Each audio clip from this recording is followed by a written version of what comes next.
अस्सलामुअलैकुम वरहमतुल्लाहि वबरकातुहू। अजमेर दरगाह से बहुत बड़ी खबर सामने निकल कर आ रही है। मेरे दोस्तों, अजमेर के जो खादिम हैं सैयद सरवर चिश्ती, उन्होंने बहुत बड़ा फैसला लिया है और बहुत बड़ी धमकी दी है कि अजमेर दरगाह के ताल्लुक से और वक्फ बिल के ताल्लुक से शाहीन बाग दूसरा बनाया जाएगा और पूरे मुल्क हिंदुस्तान में आंदोलन किया जाएगा। मेरे दोस्तों, पूरी खबर और पूरी वीडियो मैं भी आपको दिखाऊंगा। अगर आप हमारे चैनल पर नए हैं तो चैनल को सब्सक्राइब कर दें और इस वीडियो को आखिर तक जरूर देखें। आप पहले ये वीडियो देख लीजिए।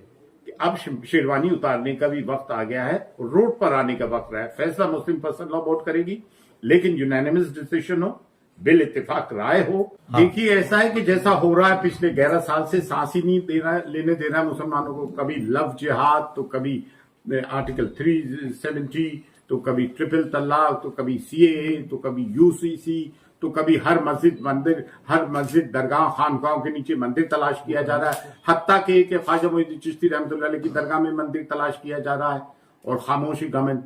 और जब ये बिल पास हुआ राज्यसभा में, तो जय श्री राम के नारों के साथ पास हुआ। ना तो वहां पे अल्लाह अकबर के नारे की जरूरत है, ना जय श्री राम के नारे की जरूरत है। ये एक कम्युनल एजेंडा है जो साफ तौर से जाहिर हो रहा है। फिर इसके अंदर क्या है, वक्फ बाय यूजर को निकाला जा रहा है, लिमिटेशन एक्ट को अप्लाई किया जा रहा है, यानी कि टेनेंट किराएदार को इसकी मालिकाना हैसियत दे दी जाएगी। गवर्नमेंट की कई ऑफिसेज हमारे औकाफ की प्रॉपर्टीज पे, और हमें ये कहा जा रहा है कि जहां औकाफ अपना वक्फ झंडा गाड़ देती है उसकी मिल्कियत हो जाती है। अरे भाई, वक्फ की प्रॉपर्टीज को तो मिसयूज उन लोगों ने नहीं किया है जो वक्फ बोर्ड के चेयरमैन, मेंबर, वक्फ काउंसिल के मेंबर बन के आए, तलवे चाटू मुसलमान।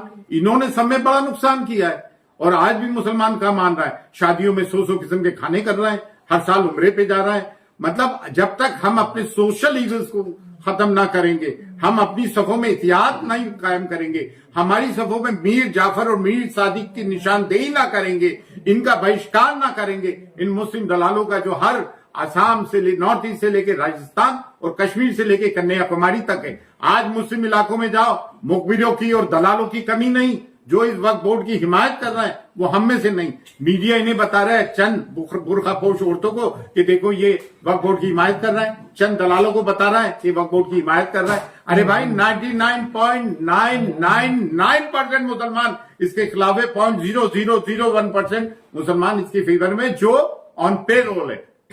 दूसरी चीज ये है, now I am coming to the legal point. Direct violation है आर्टिकल 14 का, freedom of religious right article 15 का, आर्टिकल 26 का वायलेशन है। हर रिलीजियस डिनोमिनेशन को अधिकार है कि अपने एनजीओ और चैरिटेबल ऑर्गेनाइजेशन चलाए, आर्टिकल 29 का वायलेशन है।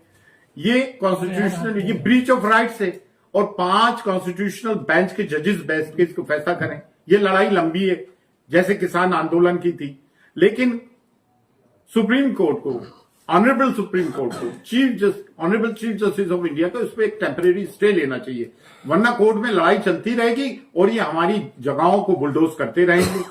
ये हमारे साथ जुल्म है, जुल्म की इंतहा है। दूसरी चीज ये है कि पर्सनल लॉ बोर्ड से भी एक गुजारिश है, वो ये गुजारिश है कि जैसे ट्रिपल तलाक के मामले में, बाबरी मस्जिद के मामले में इनका जो एटीट्यूड रहा, बड़ा डोसाइल एटीट्यूड रहा। हम ये चाहते हैं कि इनके एटीट्यूड में एग्रेशन हो। इसका मतलब ये नहीं कि हम वायलेंस ब्रीच कर रहे हैं, लेकिन अब इनको अपने तरीकाए कार में तब्दीली लाना पड़ेगी। इससे ये काम नहीं चलेगा, और एक यूनानिमस डिसीजन लेना पड़ेगा। बिल इत्तेफाक रहा है, उसमें जमीयत उलमा हिंद भी हो, जमात इस्लामी भी हो, दीगर ऑर्गेनाइजेशंस भी हो मुसलमानों की, और मुस्लिम दरगाह और खानकाहों का आना भी जरूरी है। दरगाह और खानकाहों के वो सरकर्दा मुसलमान जो मुसलमानों के हक में बाबांगे दौल बोलते रहे, ना कि वो दलाल जो कि हुकूमत की चापलूसी करते रहे अपने छोटे छोटे इंटरेस्ट के लिए, अपने मफादात के लिए, जिनके चेहरे आज काले पड़ गए और चेहरों पे तबर्रा बरस रहा है। दूसरी चीज ये है, हम हिंदुस्तान की सालमियत में, इसकी अखंडता में विश्वास करने वाले लोग हैं। इसीलिए हमने 1947 के पार्टीशन को ठुकरा कर इस देश में जहां हमारे बुजुर्ग दफने कब्रें हैं, इसको अपनाया है। लेकिन हम इस बात को भी फरामोश नहीं कर सकते कि हमारे सामने बद्र हुनैन, खैबर और खंदक, करबला भी है। जुर्रत अली और फिक्र हुसैन हमारा दस्तूरुल अमल भी है। और इस तरह के मामलात में ये हमेशा से इन इस्लामिक दुश्मन और मुस्लिम दुश्मन ताकतों के खिलाफ ये एक मील का पत्थर साबित हुई है। आज कोई अगर मुसलमान ये बात करता है या कोई गैर ये बात करता है कि हम फिरकों में बटे हुए, तो अल्हम्दुलिल्लाह आज की तारीख में ना हम फिरकों में बटे हुए हैं ना बिरादरियों में बटे हुए हैं। आज मुसलमान वक्फ के मामले को लेकर अल्लाह का शुक्र है, अल्लाह का शुक्र अदा करते हैं कि हम एक प्लेटफॉर्म पर हैं। आप देखें, मुझे एक बात बताइए, एक चीज और लिखी है कि अगर कोई मुसलमान इसको वक्फ करना चाहे मिल्कियत, ये अल्लाह और उसके रसूल की है। पहला वक्फ अल्लाह के रसूल सल्लल्लाहु अलैहि वसल्लम ने कायम किया था कि कोई मुसलमान अगर कोई चीज वक्फ करना चाहता है तो he should be a practising Muslim for 5 year, 5 साल के लिए प्रैक्टिसिंग मुस्लिम हो। ये कौन डिसाइड करेगा भाई कि वो प्रैक्टिसिंग मुसलमान है नहीं है, नमाज पढ़ता है नहीं पढ़ता है, रोजा रखता है नहीं रखता है। भाई मुसलमान के घर में पैदा हुआ मुसलमान है, हिंदू के घर में पैदा हुआ हिंदू है, क्रिश्चियन के घर में पैदा हुआ क्रिश्चियन है। ये तो मतलब प्रैक्टिस। और फिर दूसरे ये है कि आप प्रबंधक कमेटी सिखों की हिंदू एंडोमेंट एक्ट में क्या गैर हिंदू है? क्या सिख प्रबंधक कमेटी में क्या कोई गैर सिख है? जीनियों के धर्म स्थलों में कोई, उनके मजहबी मामलों में कोई गैर चयन है? तो फिर हम मुस्लिमों के मामले में कोई गैर मुसलमान क्यों, काय को हो? और दूसरे हमारे को तो लूटा है अपनों ने, इन मुस्लिम दलालों ने जो वक्फ बोर्ड के मेंबर रहे, वक्फ काउंसिल के मेंबर रहे, इन्होंने जमीन को चाटा है, खाया है और आज भी ये दलालियां कर रहे हैं। ये बात तो जायज है, लेकिन इसका मतलब थोड़ी कि कोई गैर मदाखलत करे हमारे कामों में।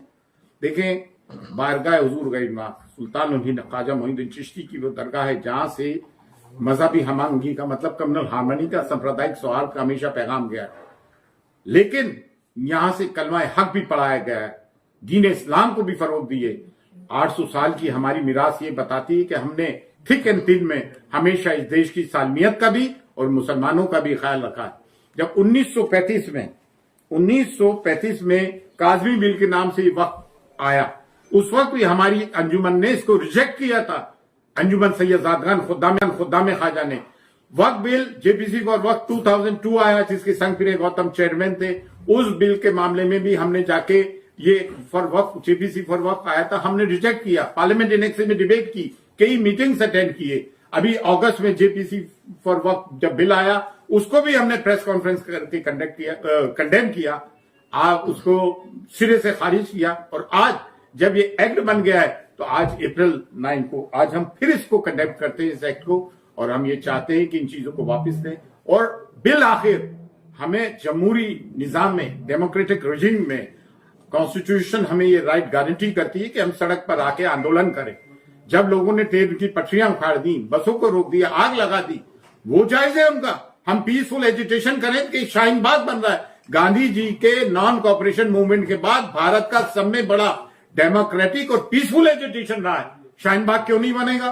क्या शाहीन बाग अनडेमोक्रेटिक है? उसमें कह दिया कि वो पाकिस्तानी है। किसान आंदोलन को कह देते हैं खालिस्तानी है। क्या मुसलमानों को जीने का हक नहीं, अपनी बात रखने का हक नहीं? क्या माइनॉरिटीज को अपनी बात रखने का हक नहीं? आप देखिए ना, कैबिनेट मिनिस्ट्री में भारत की बुद्धिस्ट भी है माइनॉरिटी में, सिख भी हैं, क्रिश्चियन भी हैं। नहीं है तो सिर्फ मुसलमान नहीं है। अगर कोई मुसलमान ये समझता है कि वो उससे अछूता रह जाएगा तो गलत है। आज हम अपनी आने वाली नस्लों को क्या जवाब देंगे?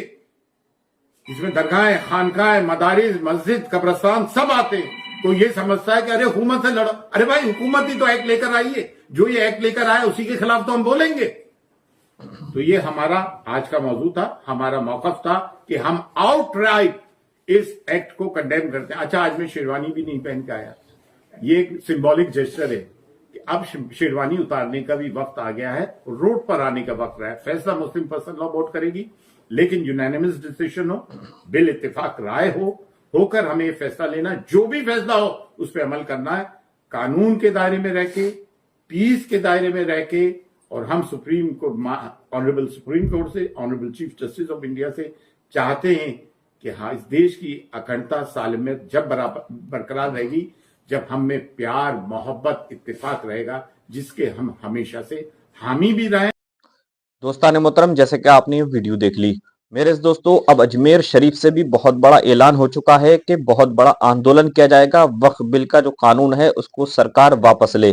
मेरे इस दोस्तों अब पूरे मुल्क हिंदुस्तान में इस तरीके से आवाजें उठाई जा रही हैं और सब लोगों ने मिलकर, किसी भी दरगाह के लोग हों, किसी भी दरगाह के खादिम हों, सभी ने ये खुलकर मैदान में आ चुके हैं और सबसे ये आह्वान भी किया जा रहा है। मेरे इस दोस्तों आपने ये पूरा वीडियो देख लिया, उम्मीद है कि आप ये पूरा वीडियो देखकर समझ गए होंगे। मिलते हैं इंशाल्लाह आने वाले अपडेट के साथ। अस्सलामु अलैकुम व रहमतुल्लाहि व बरकातुहू।